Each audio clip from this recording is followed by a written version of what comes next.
Le Centre matapédien d'études collégiales a organisé une conférence de presse pour annoncer le bilan de sa campagne 2022. Pour en parler, je suis avec le président Alexandre Michaud. Bonjour Alexandre. Bonjour. Donc cette campagne, je pense qu'elle a été un succès. Vous aviez comme objectif 40 000 et je crois qu'il a été atteint.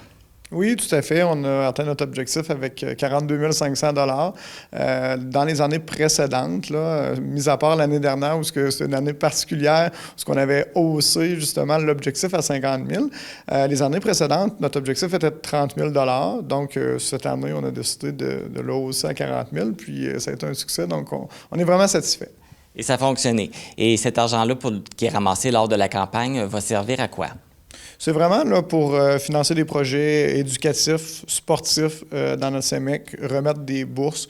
Donc, nous, là, ce qu'on veut favoriser, là, c'est justement l'accès aux études postsecondaires, puis aussi, là, justement, essayer le plus possible de maintenir nos jeunes en région, puis de rendre notre cégep le plus attrayant possible. Là. Donc, pour offrir aux étudiants là, un bon environnement là, scolaire. Tout à fait, c'est l'objectif numéro 1. Donc, c'est ce qui est le fun de la Fondation, puis d'avoir une implication comme celle-ci, c'est vraiment d'avoir un impact direct là, sur ce qu'on peut offrir au CEMEC. Donc, c'est vraiment plaisant de faire ces campagnes-là, puis après ça, d'être en mesure de redistribuer. Là.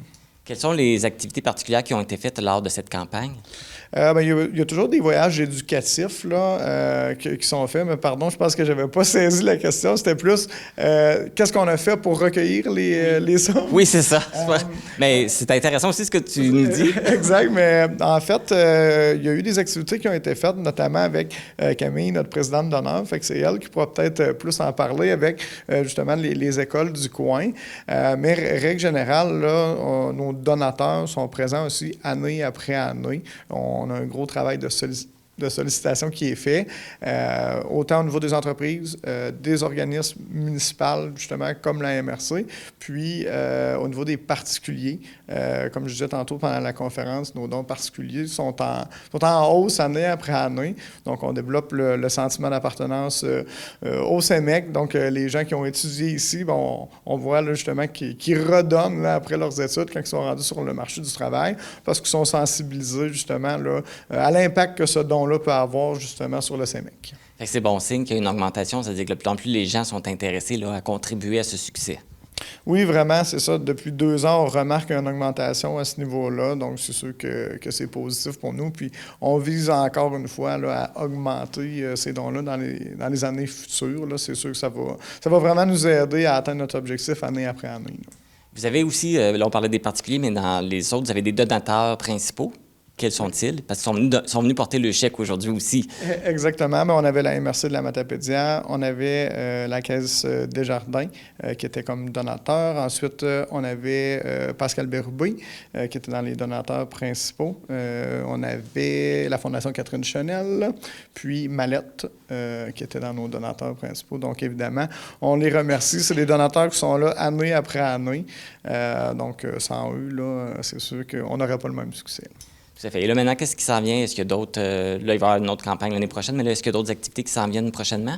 Pas pour le moment. Je vous dirais là, que d'année en année, là, une fois que la campagne est terminée, là, dans les alentours du mois de mai, l'été, c'est un petit peu plus tranquille à ce niveau-là. Puis là, quand il y a la reprise des cours, là, c'est là que le travail de la Fondation reprend là, au niveau justement des cueillettes de contributions, mais aussi au niveau des dons et des distributions qu'on va faire. Donc, l'été, c'est un petit peu plus tranquille au niveau de nos activités. On prend une petite pause, on prend ça relax, on profite de la belle température. Exactement, c'est ça. Bien, merci Alexandre. Merci à et toi. Félicitations pour cette belle campagne. Merci, bonne journée. Finalement, j'aimerais remercier Camille Bélanger et son père Serge Bélanger qui ont été nos présidents d'honneur pour la campagne 2022.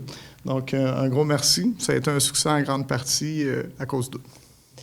Je suis maintenant accompagné de la présidente d'honneur, Camille Bélanger, de l'entreprise Bélanger Paysagiste à Amqui. Bonjour Camille. Bonjour. Pourquoi c'est important pour toi de participer à cette contribution, à cette campagne de financement? Bien, en premier lieu, dans le fond, c'est eux qui sont venus m'approcher. Au début, j'étais c'est quand même un grand défi, mais finalement, à bien repenser, moi, ayant étudié ici, dans le fond, je suis finissante depuis 2 ans. Bien, j'étais finissante il y a 2 ans. Donc, de revenir et de m'impliquer, ce que j'ai toujours fait, puis ce que j'ai toujours voulu divulguer là, à la société puis aux autres les autres municipalités autour. Donc, je trouvais ça le fun de pouvoir remettre un peu ma façon puis ma petite couleur là, dans ça, là, parmi tout ce qui se passe autour. Là. En tant que présidente d'honneur, c'était quoi ton rôle lors de cette campagne? C'était vraiment aussi de divulguer l'information, d'aller chercher les gens. Nous, à notre commerce, dans le fond, qu'est-ce qu'on a fait au Centre Jardin, c'est que les gens pouvaient venir donner un don directement, soit en argent ou en paiement direct, par carte de crédit, peu importe. Donc, nous, ensuite, on est revenu le transmettre ici au CEMEC. On a vendu aussi des stylos par la même occasion. C'était aussi beaucoup de le dire, de le publiciser aussi sur notre page Facebook pour que les gens le voient de plus en plus. Aussi, qu'est-ce qu'Alexandre parlait tantôt, les gens d'ici, là, de la Matapédia. Donc, c'est un peu ça.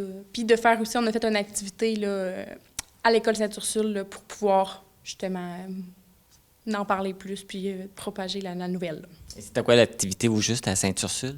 Dans le fond, c'est ça. On a planté des tournesols avec les enfants. Il y a des employés et moi, on est allés faire la plantation de tournesols. Chaque élève de l'école Sainte-Ursule, c'était environ une dizaine de classes, 20 élèves environ. Donc, ils ont planté une tournesol. Puis, ensuite, là, ils faisaient ce qu'ils voulaient par la suite à la maison, soit qu'ils le donnaient à maman, à grand-maman, ils le mettaient au jardin, ils le laissaient à l'école, peu importe. Mais j'ai déjà eu des nouvelles. Il y en a qui ont bien poussé et sont déjà une bonne tige. Donc, par la suite, c'est plus dans le but qu'eux, ils vont planter la graine, là, elle va grandir, un peu comme eux, tu sais, là, sont au primaire, ils vont grandir vers le secondaire, puis on voudrait bien qu'ils viennent au CEMEC par la suite, donc ils grandissent avec le tournesol, c'est un peu ce principe-là. Là. Fait que c'est une belle image, fait qu'on voit on veut que les jeunes fassent comme la fleur qui pousse, qui aille s'épanouir. C'est ça. Au CEMEC. Oui, c'est en plein ça.